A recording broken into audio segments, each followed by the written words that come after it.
Welcome to East West Airlines. Can I have your ID and flight confirmation number, please? Huh? Your ID and flight confirmation number. Right, of course.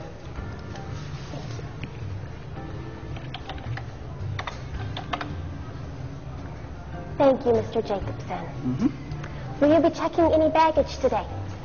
Yep. Isn't that your baggage behind you, sir? What? What baggage? The bags. Behind you. There are at least 6 or 7 bags there. Aren't they yours? Yeah, I'm sorry. I don't have any baggage today. Okay. Well, just so you know, even if you did have, let's say, several bags with you, like, for instance, the bags that I saw you walk in with, there is no charge for checked baggage on East West Airlines and no baggage limit. So you can check all of your baggage with me for no charge before you board. Like I said, I don't have any baggage, so... Well, then, what's all that stuff behind you that you carried in with you? The baggage that's sitting right there. Isn't that your baggage that you'd like to travel with today, sir? Your baggage, sir. I don't know what you're talking about. All right. So as I was saying, is that we're kicking off a series today called Life's Healing Choices, and from the bottom of my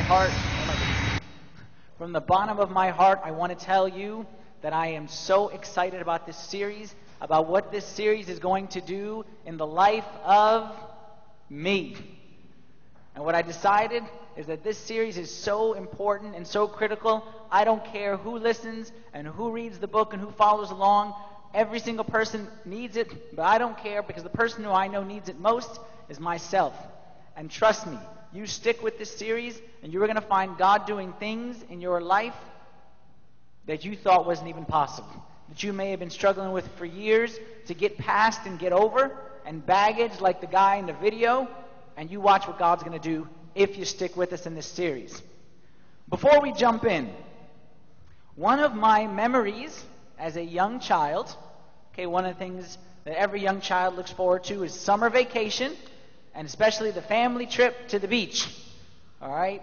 And the old family, we used to go every year to the old OC, the original OC, which is Ocean City. Very good. The original. Ocean City, Maryland. And we used to stay, I used to like it the most when we'd stay near the boardwalk. And my favorite thing on the boardwalk was those boardwalk arcades. You guys remember the boardwalk arcades? I think my spirit of competitiveness began back then, because I didn't care who was with me. I didn't care about any socializing. Give me the arcade, give me the machine, and I will stand here until I beat the machine. And I wanted to beat every single one of those machines. There was one machine that I couldn't get. Y'all remember Whack-A-Mole? Y'all know Whack-A-Mole, right? Hated that game. That game was evil. Whack-A-Mole was the game where you whack and thing pops up and you try to smack it. Then as soon as you hit it, another one pops up. You try to smack that. And then as you get more and more, then 2 will pop up simultaneously. And if you can somehow get those, then 3 of them will pop up. And I hated this evil, evil game, because I couldn't beat the game. No matter how hard I tried, or how fast I was smacking away at those moles, I could never defeat this game. My friends, life is like whack-a-mole. Look how deep that is. There's our lesson for today. Life is like whack-a-mole. There's a metaphor for life that you can write down and go home with. In that, whether it's problems, whether it's temptations, whether it's pain, whatever it may be, as soon as one pops up and you get it, another one pops up. And you get that, and then another one pops up. And if you're really, really good, 2 of them will pop up simultaneously. And 3 of them. Like I said, whether it's problems, whether it's sins, whether it's pain, just like whack-a-mole, life comes at you faster than you can keep up with. And what most of us do when this happens is we just try to faster. We just try faster, and something's going to happen. You're going to get frustrated, you get burnt out, and you're going to be defeated because you can never defeat the whack-a-mole. This series, our goal is not going to be to smack faster. What we're going to do is we're going to go to God, because what God can do is go behind the little whack-a-mole machine and pull the plug. Game over. We are not going to try to go faster than the whack-a-mole. We are going to try to end the game and kill the machine of whack-a-mole in life. But before we do, how about a little survey here? All right? We're all friends, we're all brothers. Let me see a show of hands. How many have ever stayed up late when you knew you needed to get to bed so you could wake up on time? How many ever stayed up late when you knew you needed to get to bed? Hands up all over. How many have ever had a few extra calories here and there when you knew that you shouldn't and you didn't want, and nothing around you wanted it, but you had those few extra calories anyway? Very good. How many now you can stop raising your hands, okay? Make commitments that you know you're not going to keep, yet you make them anyway? No more hands, no more. That's enough. Thank you very much for your honesty, but we keep them down from now on. How many times you're in front of a person, you know you should be kind, you should be unselfish, but you don't. You, in fact, act the exact opposite. Said another way, how many times have you tried to take control of some aspect of your life and you failed? Well, if that's your experience, welcome to the club, man. Welcome to what is known as the human race. Every single person in this room has gone through the same thing, and it's the same song that we're all singing. Believe it or not, a great man like St. Paul also sang the same song. Look what he says. Romans 7, verse 15. Try to understand this. He's saying, I don't understand what I do. For what I want to do, I don't do. But what I hate to do, I do. What I want to do, I don't do. What I hate to do, I do. I know that nothing good lives in my sinful nature. I have the desire to do what is good, but I cannot carry it out. Anyone can relate to those words? I'm the first one that can relate to those words. That what I want to do, I don't do, and what I hate to do, I do. The desire is there, but I can't do anything about it. And who is it that's saying these words? Not Joe Schmo in the street. This is St. Paul, who we can say next to Christ, I mean, he's up there. Okay, however you want to rank him, let's give him at least top 10. No one can argue he's top 10 in Christians of all time. And this is what he's saying. Some people, just as a side note, like to water this verse down and say he's speaking about before he was Christian. That's what sometimes we say because we don't want to see the weak side of saints. No, false. Okay? And anyone who studies the Bible can tell you that every one of these verbs, okay, watch this word, English majors, present indicative. What's that mean? Present indicative. What it means is he's not saying something that I did, he's saying something I am doing. What I am doing now, I don't understand what I'm doing now. What St. Paul is saying is the same thing that I'm saying, and the same thing that you're saying is, I'm trying and I want to, but I can't. Look on your handouts there and look at that laundry list of struggles. And I want you, just on your own little thing, to circle the ones that you struggle with. Whether you struggle with stress, fears, overwork, attractions, addiction, regrets, diet.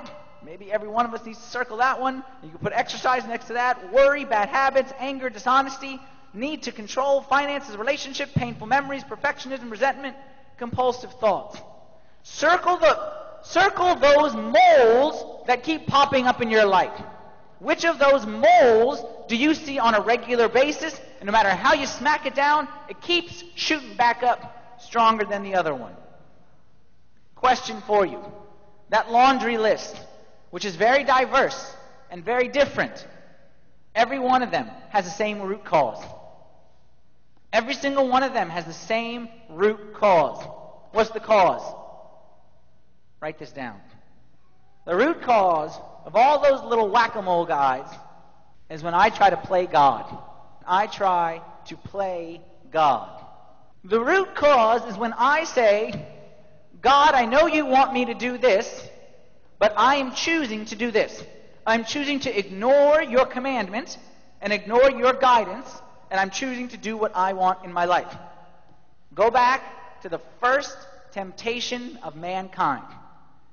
Devil came to Adam in the garden. Well, he came to Eve, okay? We'll talk about Adam as representing all man. And said what? God said, don't eat of this, but I'm telling you, if you eat of it, you'll be like God.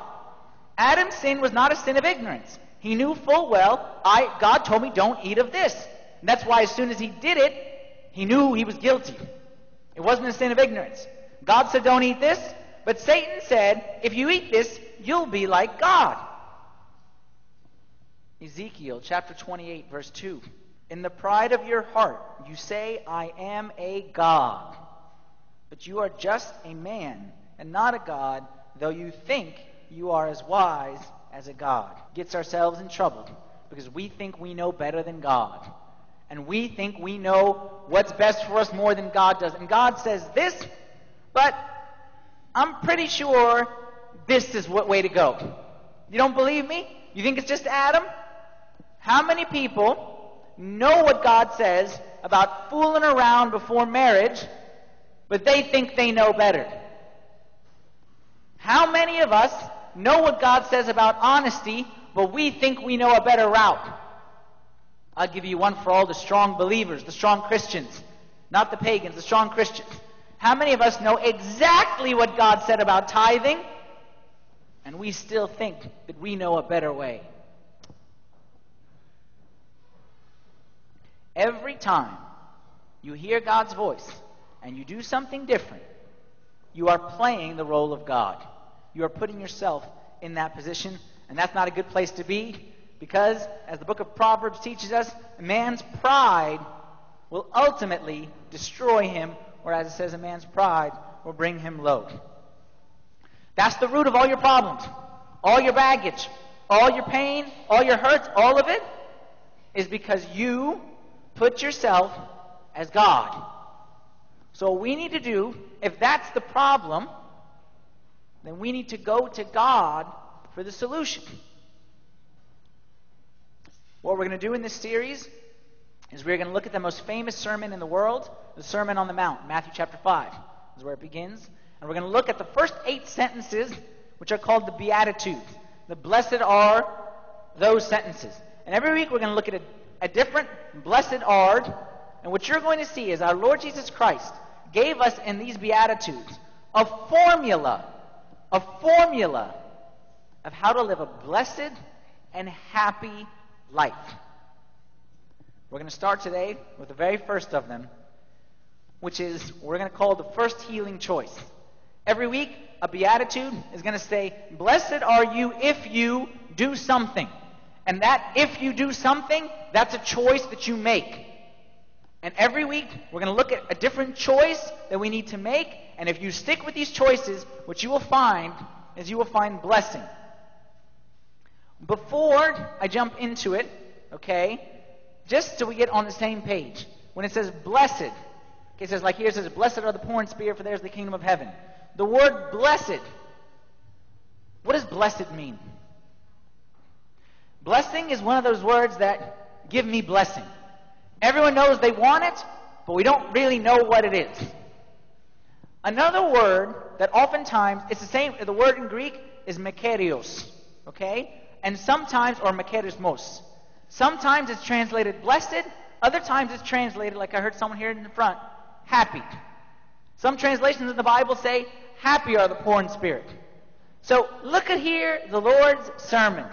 You want to talk about a good sermon? Forget Abuna Anthony, forget Abuna Bishoy, forget anyone's sermons on this earth. Forget Abuna Paul, forget about bishops, forget about Billy Graham, forget about those guys. You want to hear a good sermon? I'm going to give you 8 ways to be happy and blessed in life. Isn't that a good sermon? Who wouldn't attend that sermon? 8 ways to be happy and be blessed. That's what Jesus is going to talk to us about here in this series. First one of them, first healing choice, blessed are the poor in spirit, for theirs is the kingdom of heaven. Key phrase, circle it on your outline, poor in spirit.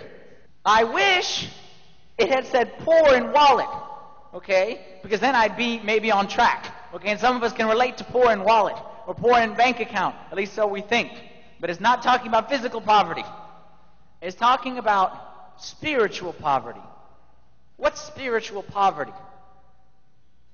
Here's our definition, and I wanted it exactly, so I left you no blanks to fill it in so that I make sure that you didn't miswrite it. Spiritual poverty, okay, is I admit I need help. Actually, why don't we read it together so we get the maximum effect? Read it with me. I admit I need help, that I'm powerless to control my tendency to do the wrong thing, and that my life is unmanageable on my own. Poor in spirit, or spiritually poor, is when you admit that I am helpless. I can do nothing good of myself. That I not just am weak, that's easy to say I'm weak. Not I'm weak, I'm nothing. I'm nothing. And I'm worthless on my own. God says that you want to get your life under control. You want blessing, you want happiness. Step one is admit that I need help. And until you do that, you're not going to find blessing. Okay? What does that mean? I need help. Specifically, 3 things. 3 ways that you need to admit that you need help. Number 1, to be poor in spirit means to humbly admit I need help. Humbly admit I need help.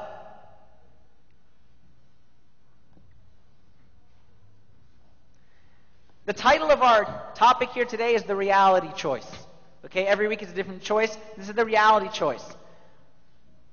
Basically, the first choice you need to make is to stop living in denial and to realize that you need help.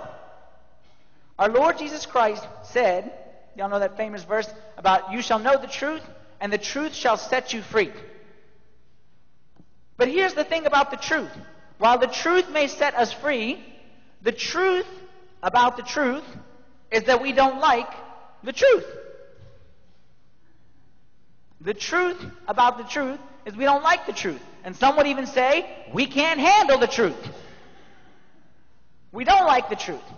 If we're honest, we'd rather live in denial. It's easier. I don't mind the truth about you. I actually enjoy the truth about you. That actually makes me happy. Good topic at the water cooler. But the truth about me, I don't like to admit it. I don't like to see it. So what we usually do is we just pretend that it's not there. Like the funny guy in the video with the bags. We just pretend that it's not there. Oh, what are you talking about? I don't see what you're talking about. And we live these phony, pretend lives because we just want to pretend that it's not there. The truth sets you free, yes. But before it sets you free, it makes you very uncomfortable and usually makes you miserable. So what I need to do, if I want blessing, I need to humble myself and admit the truth. Why? James 4:6. You got to understand, if you want to know this campaign in a nutshell, know James 4:6. God resists the proud, but gives grace to the humble. God resists the proud, but gives grace to the humble. What's grace? What's grace? You know what grace is? The solution to all your problems. I don't care what your problem is, grace is the solution. Because grace is the power of God. Okay, you see like these lights up here, these lights make me blind when I look at them. Very strong, very powerful. Imagine God as the sun, okay? And grace is God's shining His power right on my head in all my problems. Grace is the solution to every single one of your problems. And God says, proud, denial, nope, no grace. Humble, admit the truth, full of grace. Trust me. You stick with this campaign and you make the choices that we talk about here. You will see God's power unleashed in your A, personal life, B, emotional life, C, relational life, marital life if it's there, In your spiritual life, you will see God's power unleashed in your life in ways you could have never imagined. Not because it's my words, it's Christ's words.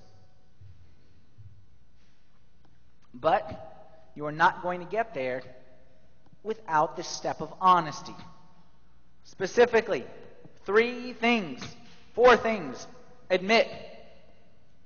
Number 1, or A, I need to humbly admit that I am broken.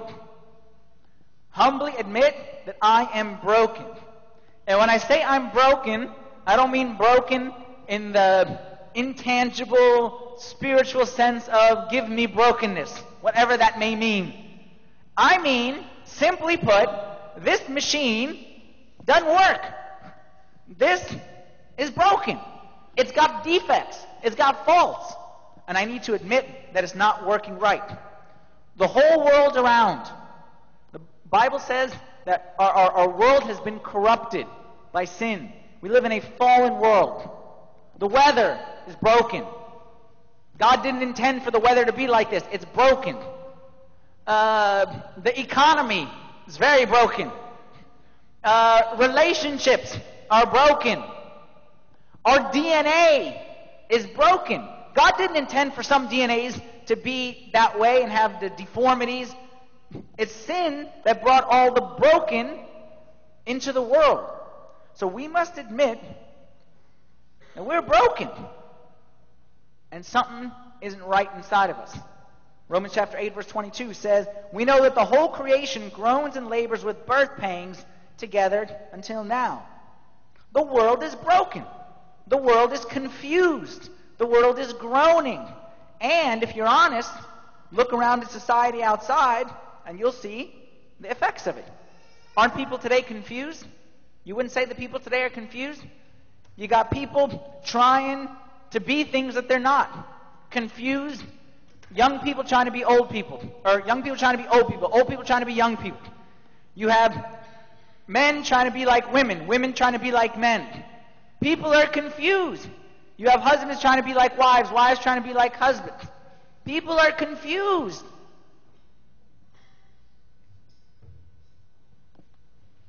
We have to admit that we're broken by nature. And something ain't right. Number 2, or B, admit that my secrets make me sick. And you say sick like that. My secrets make me sick. Look what King David said, Psalm 32. He said, when I kept silent, my bones wasted away through my groaning all day long. My strength was sapped as in the heat of summer. Then I acknowledged my sin to you and did not cover up my iniquity. I said, I will confess my transgression to the Lord, and you forgave the guilt of my sin. Hey, y'all agree with me.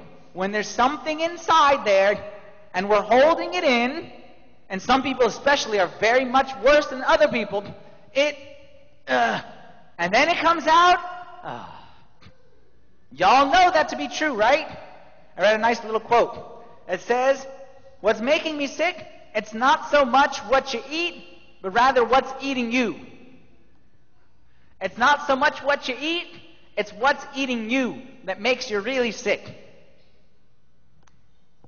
Today, if you come in frustrated, bitter, resentful, guilty, shame, then I have a question for you. What are you holding inside?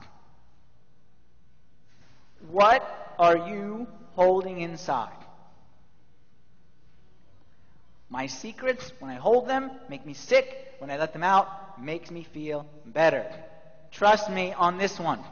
I've seen it so many times, the healing that can take place when we stop hiding. Here's what happens when you hide something. When I know something and it's there and I'm just trying to push it down, what happens is I become focused on it. And it becomes like an obsession. And if it's a fear, it consumes me.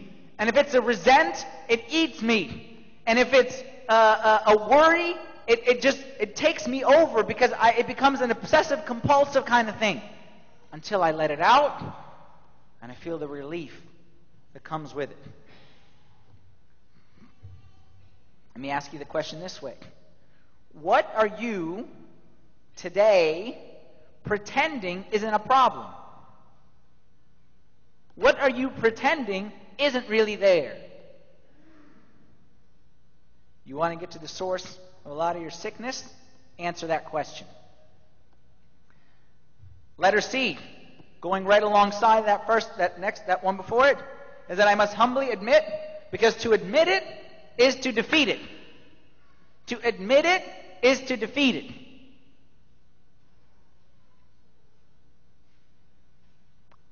Again, go back to the very first man.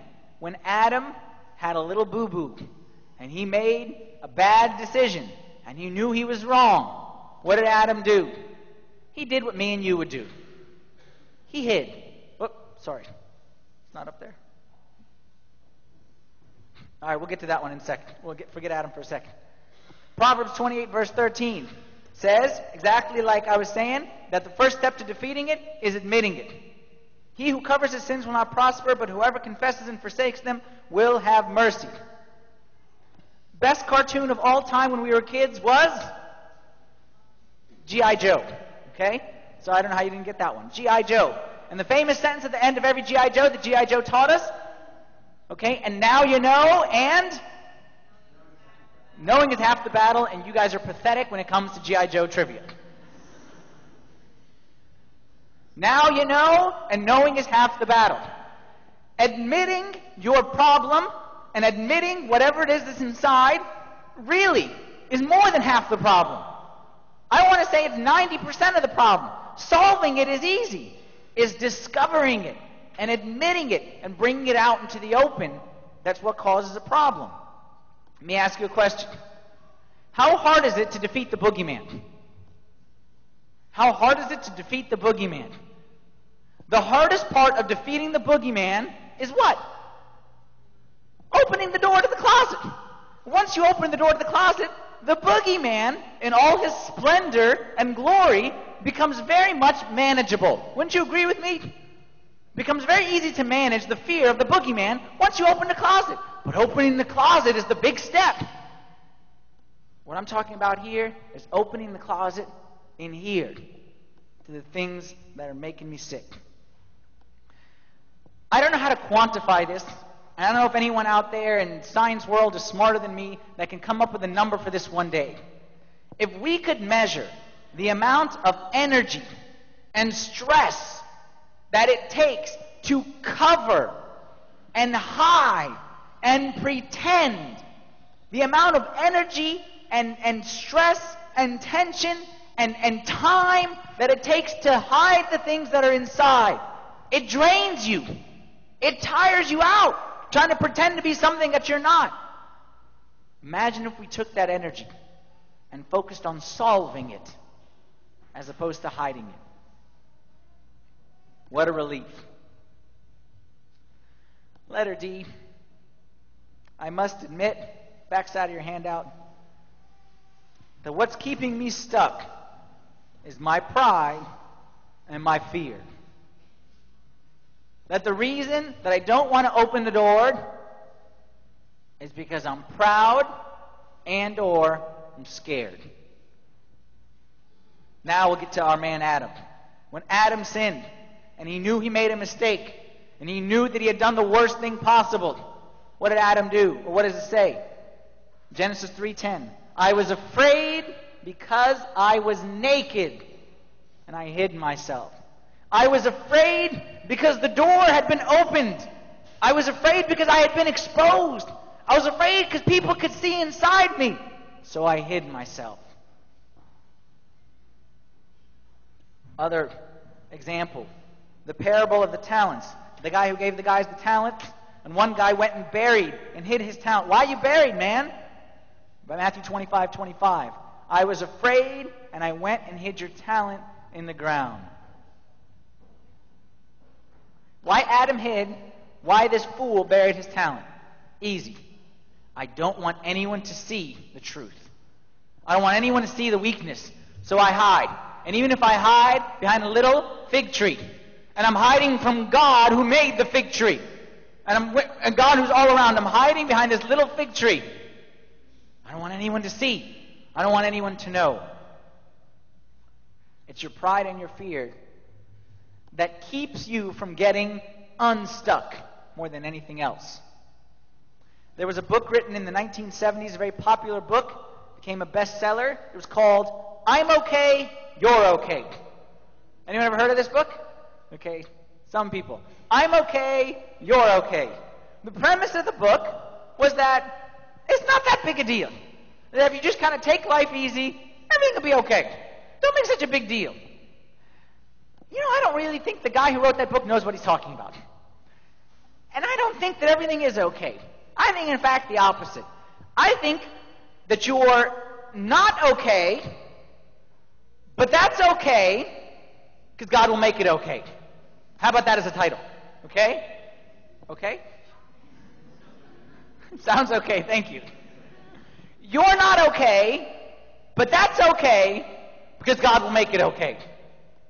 To the person who says, Anthony, relax. Why are you getting all worked up? Yeah, we're not perfect. Yeah, we got some stuff, but it's okay. Can you imagine going to our Lord Jesus Christ as he's hanging up on the cross, blood everywhere, crown of thorns, spear in the side, and him gasping for air and saying, it's okay. It's okay. Well, if it's okay, then why am I up here? I'm up here because you're not okay. And you got problems. And until you admit you got problems, you're always going to have problems. Because I'm the only one who can solve your problems. Your refusal to admit that you're not okay. Say again. You denying that you're not okay is what's keeping you stuck in whatever place that you are. Because basically what you're saying is, I don't need grace. Let me tell you a lesson that I learned just yesterday. A very spiritual and theological lesson that I learned from an orange. I went yesterday to the fridge for my mid-afternoon snack, wanted an orange. A lot of sniffles going around these days, just trying to boost the old immunity to make sure that I stay strong. So I went and grabbed an orange. Here's the spiritual lesson I learned from that orange. And I wrote it down. It's exactly what I wrote in my journal. Stuff, even I used bad English, sorry. Stuff don't have to stink to be rotten. See that theology? Write that one down. Stuff don't have to stink to be rotten. That's exactly verbatim what I wrote in my journal. Said another way, that just because it doesn't stink doesn't mean that it's not rotten. I had a rotten orange yesterday, but I didn't know it was rotten because it didn't stink. And what I learned is that some fruits will tell you from very, very far away, I am rotten. A banana, you can see it's rotten from a mile away. A plum that's shrivelly and not nice can tell you it's rotten. Okay, if you ever had, cheese or eggs that's rotten, from upstairs, you know something's rotten down there. But an orange, sneaky little guy. An orange was rotten on the inside, but I couldn't tell it. It didn't stink. It didn't feel it. It wasn't until I bit in that I recognized the not niceness that was inside. Hey, this is a spiritual principle that you can learn from. Stuff don't have to stink to be rotten. Just because your life doesn't stink doesn't mean you're not rotten on the inside. Just because the whole world isn't collapsing around you, and just because everyone doesn't tell you you stink, doesn't mean that you're not just as rotten on the inside and as broken and as in need of help. Because we all need help. We're all rotten on the inside, whether you realize it or don't realize it. And the thing is, you yourself know that you're rotten. You have things in your life, forget about God for 1 second. I'm not even talking about God. You have things in your life that you hate. You have things in your life that you wish you could get rid of, and you can't. You know you're rotten. Not even by God's standards, by your own standards. You have things that you hate, that you wish you could change, and you can't. Why? Say it with me. Because you are rotten. And I'm rotten, and we're all rotten on the inside. But, because we're proud, we don't want to admit it. No, there's no problem. You ever been in a conversation with someone who's got a temper and try to tell them they have a temper? Relax, don't get angry. I'm not getting angry. Relax, I'm not angry! We don't want to admit that there's a problem. Easier just hide and dance around it. Jeremiah chapter 2, verse 13. This is what we all do. We laugh and we do this. For my people have committed two evils. They have forsaken me, the fountain of living waters, and hewn themselves cisterns, broken cisterns that can hold no water. You know what that verse means? Isn't it amazing that with all the problems that we have, all the different things that we go to try to solve those problems without going to God? Isn't it amazing? The amount of things that we do and we try, and we try this new fad, and we read this book, and we go to this seminar, and it's massage week or spa week or whatever, and we try all these different things, and we dance around the issue, and we never think that none of those things, those are just broken cisterns. And we never think to go to God. Career change, that'll be the solution. My horoscope, that will be the solution. None of those things is a solution. God is the only solution. So first step in our healing choice, admit I need help. Admit humbly that I don't have it all together and I need help. Second step, which has to come right after step one, is now first I admit that I need help, and then I ask for that help. I first humbly admit, then I humbly ask. Because if the whole point is just to admit you need help, and I ended the talk here, then you'd be a depressed person today. But you're not leaving depressed. Admit, and then instantly look up and ask for that very same help that you need. Go from I need help to I need help. That's what you need to do. I need help. God, I need help. That's what this step is. Look here, St. Paul. This actually was one of the readings of the liturgy today. 2 Corinthians chapter 1, we're going to read verse 9. Indeed, in our hearts. St. Paul is talking about a time where he was going through a really, really hard time. He said, indeed, in our hearts we felt the sentence of death. But this happened that we might not rely on ourselves, but on God who raises the dead. Did you know that St. Paul, one point in time in his life, was so in despair, he was ready to call it quits. Quits on the ministry, quits even of life. He said even despaired of life itself. How did he solve that problem? He went to God. And what he said is, my life is in dire need. But hey, God, if you can be raised from the dead, if you can raise from the dead, then you can raise this from the dead. You can raise my marriage from the dead.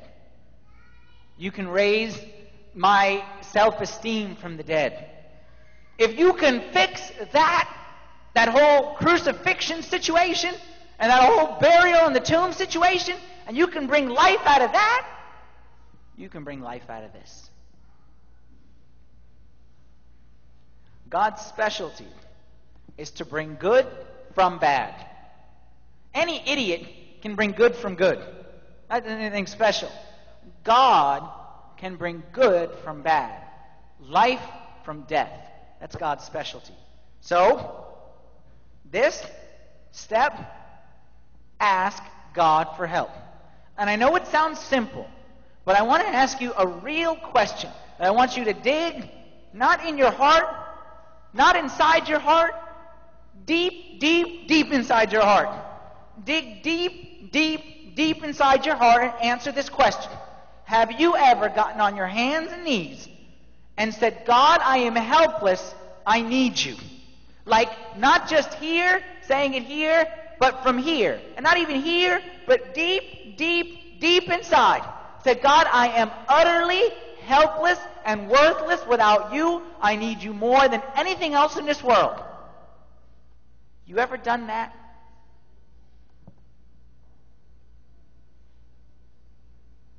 Don't wait until God knocks you down to realize that you need to look up.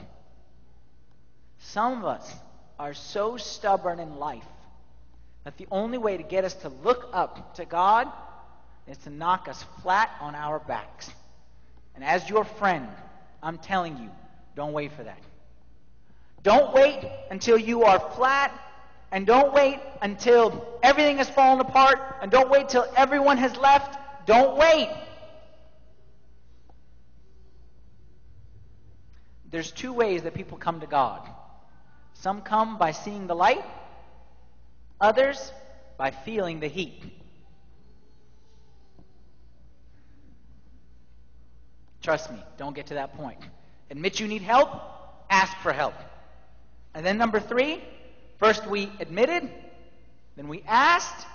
Now, because we believe in the power of prayer, and we believe that when we ask, God will respond, we should, number 3, accept help. But where's the help going to come from? Accept help from others. Look here. You don't like it. I don't like it. No one likes it. But this is the way God has wired this universe to be, and how God has wired this body. That we need others. Period. We need each other. And as much as we would like to just admit it, ask, and just a tunnel of rain comes down and solves all my problems magically, God has designed the world, He's wired it, that we get help from others. And on our own, you will not find healing. On your own, you will not find healing. If you could have solved the problem by yourself, you would have. If you could have, you would have. But you can't, so you did it.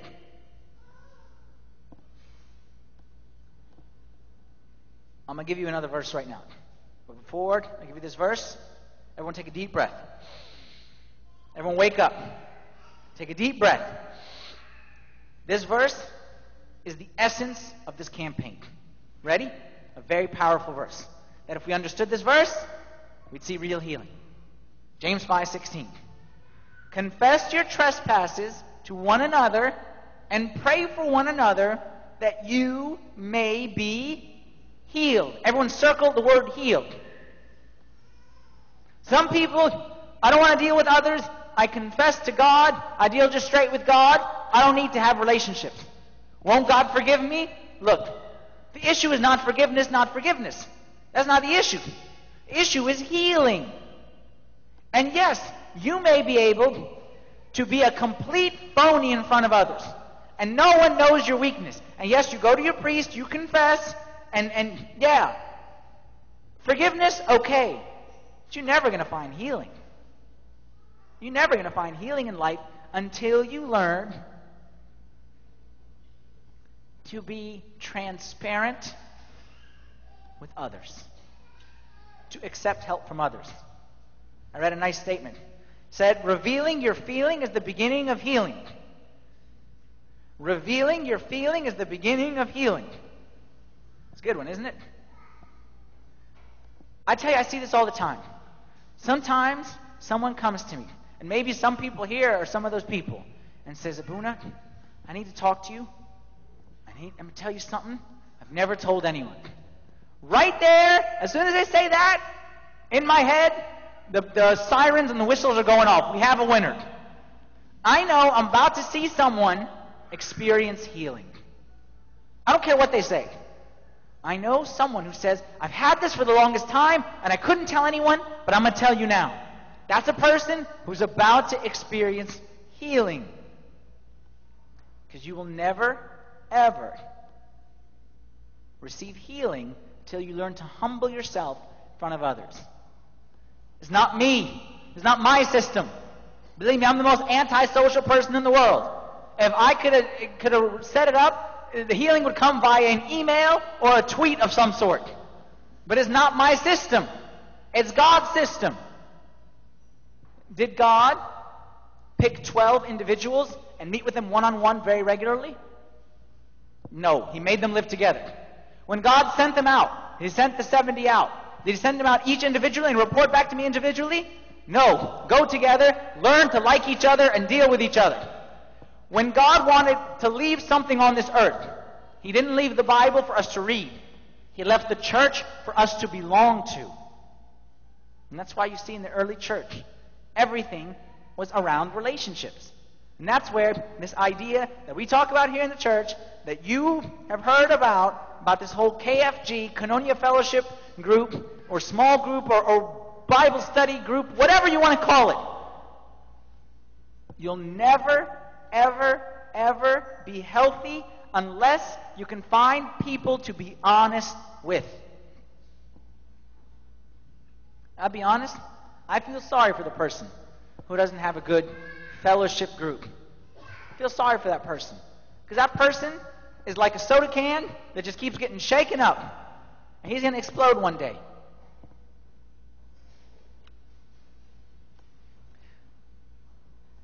The hardest step, and what I'm talking about here today, is this step. Admitting is hard, okay. Asking, that's easy. But accepting from others, being transparent, being honest, exposing myself, your pride isn't going to let that one go easily. But hey, we don't want the pride to call the shots around here. We want to find healing.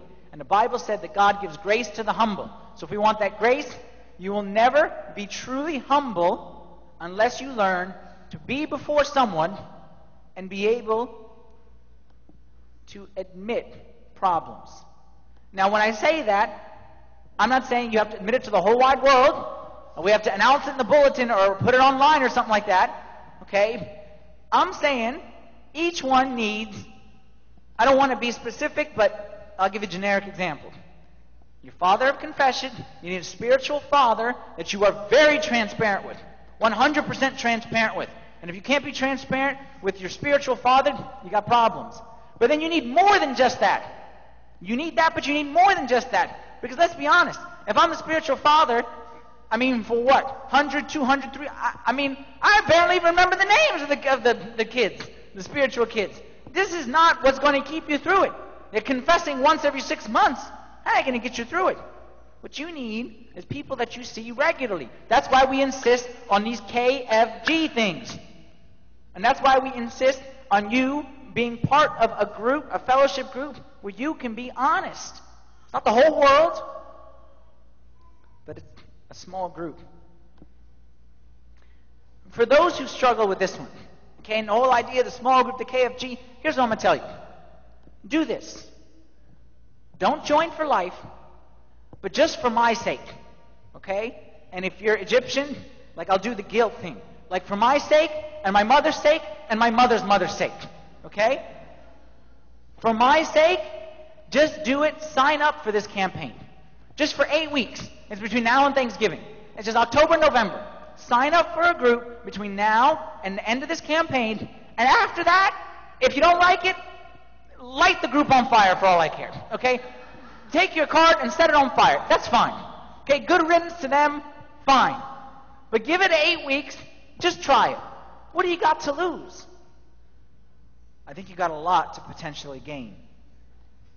Here's what the devil's going to tell you. Let me give you some things the devil's going to tell you. Number one, the devil's going to tell you, don't open up. Don't open that door. You can't handle it.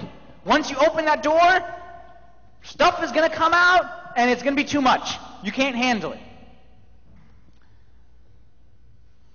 To anyone out there, let me make this very clear, who has ever thought the phrase, I'm going out of my mind, I'm going to be crazy, and that's why we don't want to open stuff because it's going to make me go crazy.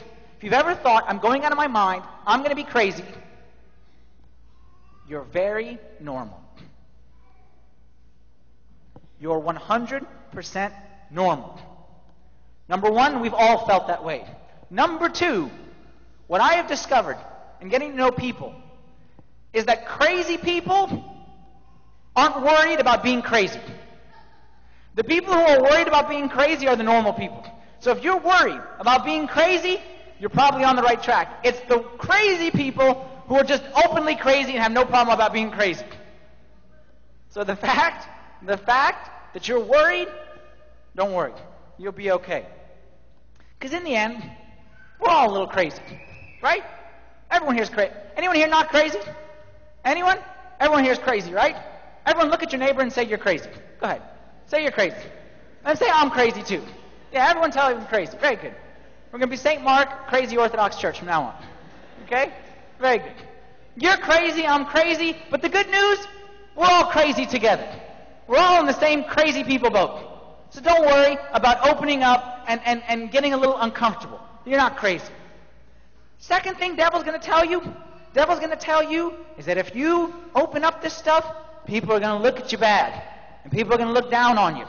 Every single person got the same thing in their mind, and in fact, you'll find the opposite. You'll find that person endeared to you when you reveal your weakness. Other thing devil's going to tell you, what's the benefit? Is there any real benefit to bringing up, like what's in the past is in the past, why bring it up again? Just leave it back there. Trust me on this one. If you don't learn how to talk about what's inside, you're never going to get past it. In fact, I'll go the next step. And I will say, that, okay, so like being part of a fellowship group. If you don't learn how to talk and discuss your faith with other believers, you will never grow spiritually. You can mark my words on that one. You will never grow. If all you do is come to this church every Sunday and you hear every sermon and attend every Bible study and that's all you do, you will never grow spiritually. Did you know that researchers tell you, and I've said this before, everything that you hear, 95% you forget within 72 hours unless you do something, like write it down, which is, by the way, why we make you take notes on handouts.